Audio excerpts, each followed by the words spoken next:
دیکھیں، محبت عطا ہے، اطاعت نہیں۔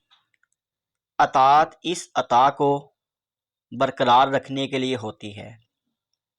اطاعت کے بغیر بھی محبت کا وجود موجود ہے، اس سے انکار نہیں کیا جا سکتا۔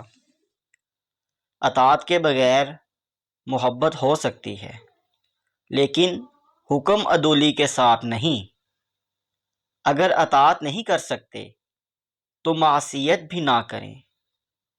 اطاعت فی الوقت ممکن نہیں تو اطاعت کا وعدہ ضرور کریں۔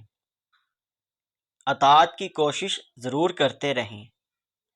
اس باب میں بے عملی تو قابل قبول ہو سکتی ہے، بد عملی نہیں۔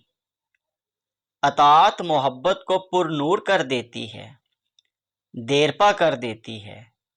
اطاعت کے ساتھ محبت نور علی نور ہو جاتی ہے۔ نجات کا تعلق اپنی ذات سے ہے اور محبت کا تعلق محبوب کی ذات سے ہے۔